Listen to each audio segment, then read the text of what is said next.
YouTube, what's the deal? One love. YouTube, what's the deal? It's your girl Jahira, and I am back.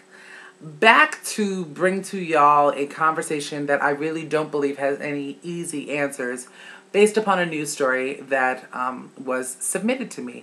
Shouts out to Michael Bradley for giving me a hand with this one and putting me in this direction, or pointing me in this direction. Yeah, there we go. And yeah, y'all, so we're just going to jump right into it. The issue at hand, people, is returning adoptive children. And this article is coming at you courtesy of Responsibility Project at libertymutual.com.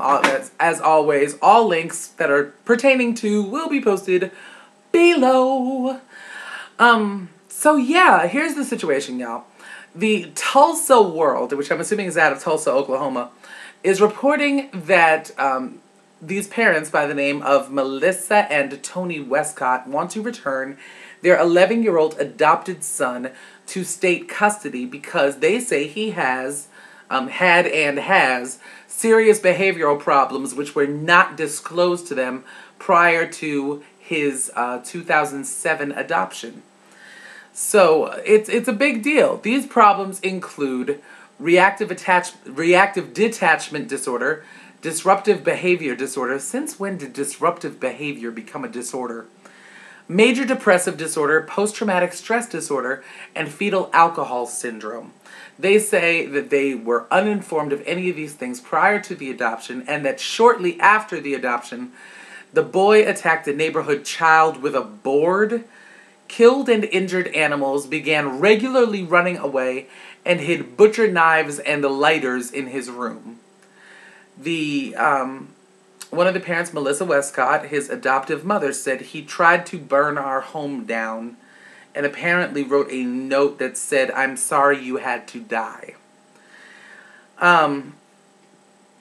Because the Westcotts can't afford the process of having the adoption dissolved, they're asking the state to enact a law allowing adoptive parents to return their children under certain circumstances.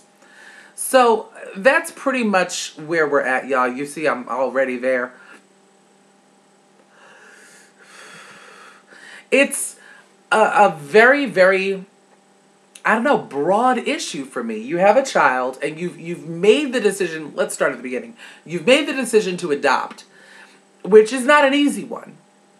And so you finally get the opportunity after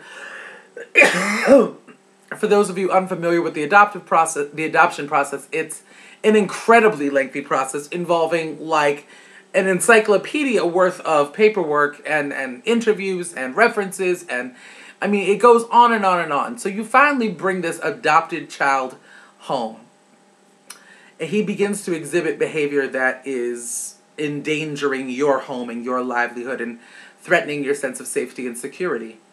Should you then have the option, if you feel like you've exhausted all efforts, to return said child? I was very intrigued by this article, and it's sort of like I think I can argue both sides of the point, but I felt that I needed some help in this issue. So I don't know how many of you, I mean, for those of you who have kind of followed me, you know, sort of faithfully, you know that I am in fact adopted. I was adopted at 3 months, well, I was brought to this country at 3 months old by my adoptive parents. And my adopted mother is this lovely little lady that you see on my arm. She is in fact my adopted mother, not my biological mother. And so when I read this article, I really felt like I wanted to get the perspective from somebody who has adopted a child. So I called my mom. I called my mother, and she agreed to have a part of our conversation as a result of this issue recorded. So exclusively on Jahira's Mission, for the very, very first time, allow me to introduce y'all to Mama Mission. So we were talking about the 11-year-old boy that his adoptive parents want to return him. Now, again, let me read you some of the, problems that have surfaced, the behavioral problems that he's dealing with or that he's been diagnosed with. They include reactive detachment disorder, disruptive behavior disorder, major depressive disorder, PTSD, and fetal alcohol syndrome. But with all that being said, how do you feel about the concept of parents wanting to return an adoptive child? Well, I think in fairness to the child and the adoptive parents, I can say that the agency, I am sure, saw these symptoms in the child. And if the adoptive parents were not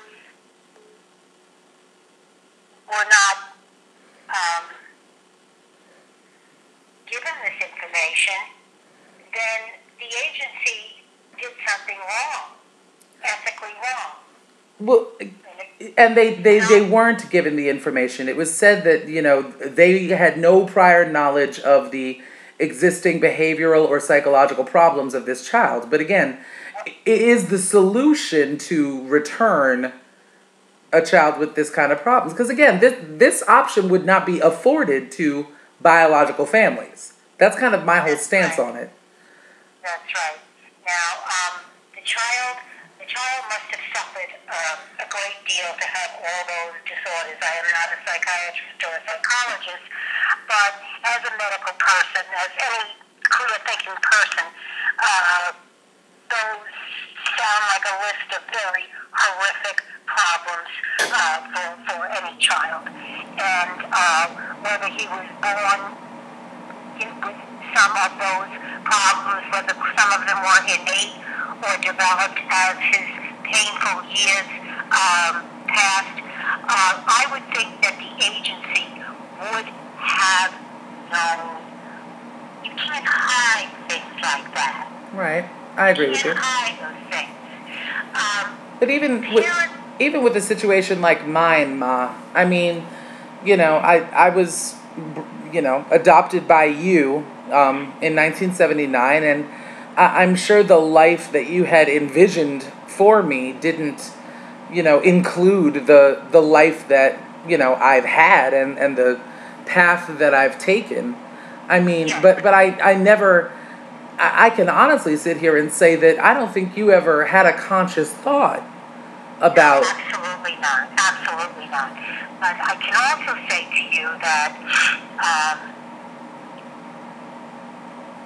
there's a difference between being a difficult child, okay, a challenging, difficult child who causes you great sadness and concern. There's a difference between that and having a child that is so unbearable to live with on a daily basis that you feel you cannot cope. No, I agree with you. So your baseline point is that, under no circumstances should a child be returned, once you've made the decision to adopt. Well, the adoptive parents must have seen this child numerous times before they adopted him. None of these symptoms were evident then. None of this behavior was evident then. They must have had a clue. I would think so as well. So that's my mom, y'all. And also, any person adopting a child as old as 7 years old must realize that this child has been without parents for 7 years, maybe an orphanage, maybe foster home to foster home. Right. Those things are traumatizing. Right. They are just heartbreaking circumstances for any child. It's almost like buyer beware, isn't it? I mean, when you take the responsibility of having a 7-year-old, and really on a psychological level, you are, almost fully formed at that age. You're old enough to have convictions and a belief system. Yeah. So if you... Your psyche has I mean? Right. You know, you didn't come to a mother's arms. You did not come to your birth mother's arms, but you came to an adoptive mother's arms when you were 3.5 months old. Right. And showered with kisses and hugs and kisses and talking and love and concern and, you know, so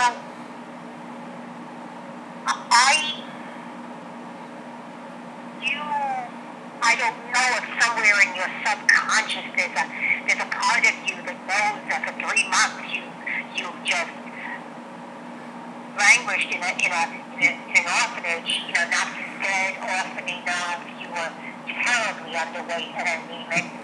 And Ma, I'm gonna stop recording now. Hold on 1 second, okay? Oh, that's my mother, y'all. I'll be right back. So yeah, y'all, that was my mother, the great mother mission. I will say this: after I had stopped recording, we continued the conversation for probably another 10 minutes, and she really doesn't have any, you know, hard and fast absolutes as to how a situation like this should be handled, and I can't blame her because I don't either. I can tell you in sort of, I guess, a stream of consciousness way what I think. When you go in to the process of having a child, by any means, whether it's through biology or whether it's through the adoption process, you always envision that your child will be, for lack of a better way to put it, perfect. That they will be completely healthy, that they will be well-rounded, that they will be psychologically sound, that you know, they'll grow up to have the kind of, you know, idealistic life that I don't think anyone's ever really achieved. But it's a natural thing to want that for your child. I certainly can't fault anybody for having a desire like that. And it does happen that, you know, that situation doesn't always pan out.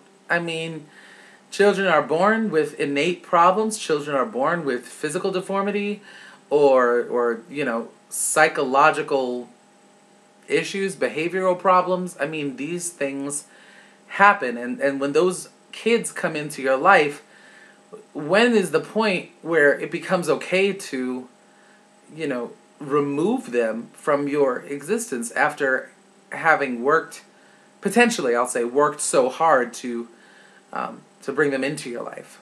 So I don't have any, I don't think there are any easy answers for this one. But I will say what I feel probably, or who I feel the most badly for in this situation is the child. You know, from the perspective of an adopted child, I will say that it doesn't matter whether you're, you know, 6 or 36 or 56. There's always going to be some permutation of the question, you know, why couldn't my parents have stayed? Why didn't my parents want me? Why did my parents have to? I mean, it's case specific, you know, but there's always that question. And to grow up with that, you know, kind of baseline sense of you know, not having biological parents at your disposal, whether that's through death or simply the decision or whatever the case may be, to now hear again that these people who chose me don't want me. I mean, it's not doing anything to, you know, alleviate whatever psychosis he may have. As a matter of fact, I'm sure that it's exacerbating it. With that being said, the other side of this issue is, you know, if you are the parents of an adopted child or any child, and that child is threatening your home and your livelihood and your health and your safety, and you literally are living in fear, then something should be done about that. Whether that means returning a child, I'm not sure. But something should be done about that, whether it means, you know, inpatient therapy, inpatient hospitalization, you know, a structured boarding school that focuses on psychological and psychiatric issues, medication, I don't know, but something should be done. And I really do feel like there are a lot of steps that should be in place before the conscious thought to return a child even comes to mind. that's kind of where I'm at with it. I would love to hear what you have to say and what you might do in that situation, or what you feel should be done in that situation or in this situation. Again, they're trying to enact a law. They're trying to get this law created and passed that would allow parents to return adopted children. Now, I mean, if that law was to go through, that option is not afforded to biological families. So should it be afforded to adoptive families? I'm not sure. I'd love to hear what you have to say about it. So please feel free to comment below and let me know what y'all think. I'd be very interested in knowing. So with that being said, a great big thank you once again to Mike for bringing this article and this incredible conversation to my attention. And a great big thank you to my mother, who is incredibly shy, by the way, y'all, for participating in this video. There are no words to express my gratitude for so many things, but we'll just stick to this video for now. I love y'all. I appreciate y'all. I love you, Mom. And I will talk to y'all very, very soon. One love.